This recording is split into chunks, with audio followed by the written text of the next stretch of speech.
Hello, this is Media 101, and in this program we will be explaining the job roles in the media industry, so please enjoy.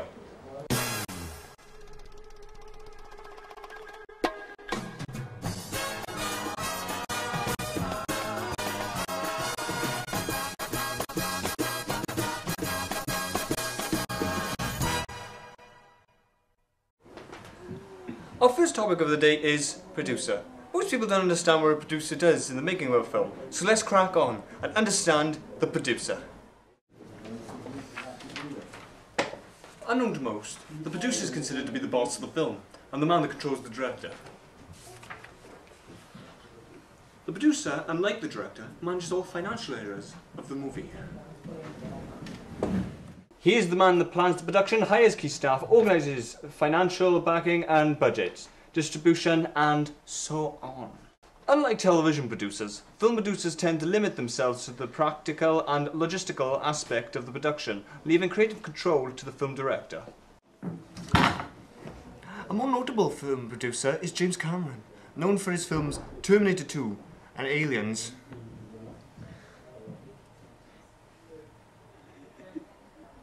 Another thing that comes with being a producer is money. Film producers need a strong organisational skill and a good business sense. As well as making sure the film gets made on time, the budget they need to make sure it has an audience and will be profitable. There are exceptions to being a film producer. For example, not all films turn a profit, but the producer is usually the business head of the entire project. This is pretty much an explanation of what a film producer is. We now go over to Brooke, who will be talking about directing.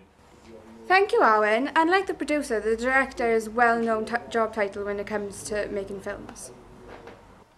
People know and think that the director is the most important person behind the scenes. This is true to a certain extent, as the director's job is to bring the script to life, create a whole new world. He is the creative mind behind the visual. The director is responsible for the casting, the shot planning and storyboard, the scheduling, the script and story development, and the production design, to name a few things.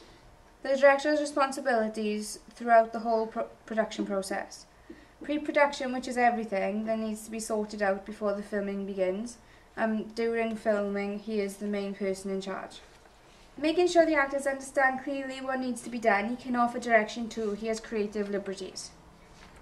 He is also there during the post-production, where the film is finished being filmed. He stays through the editing and the release. The director will be on set constantly and often will work all hours depending on what shot needs to be done. So there are no set hours. They could film for an hour or 20 hours a day. There is no set pace for a director. It depends on the film. If it's a box office hit like Avatar, then James Cameron made £350 million. The average if a director is hired is £600 every 10 hours. Otherwise, you cannot give a precise amount because they are negotiated. A famous director besides James Cameron is Peter Jackson. Jackson is best known for the Lord of the Rings trilogy and King Kong. He made a name for himself when he brought Tolkien's legendary books to life. He made roughly £2 billion worldwide for the 3 films. And the director works closely with the cinematographer. Thank you, Brooke. In the media business, there are certain layers of authority, certain job roles, etc. Some of which we've mentioned, those being the producer and the director, but in my opinion, there's one other, the director of photography. The director of photography has a few roles on set. They're in charge of all the camera equipment and lights that need to be used during production. Cinematographer is responsible for the look of the film. They try and amplify the potential of the visual presentation of the film itself. This can be achieved by using certain techniques, smoke effects, lighting, colour correction. All this is convenient. Gordon Willis, who was a very famous cinematographer during his time, was the director of photography that worked on the 3 Godfather films. Both are very famous American classics. Anyone who's familiar with those films realises that Gordon Willis was in fact the most important asset during production. The cinematography helped amplify the tone of the film and is widely appreciated by critics. The director of photography is below the director in terms of authority. However, it is common that the cinematographer is more essential and valuable to the overall production stage.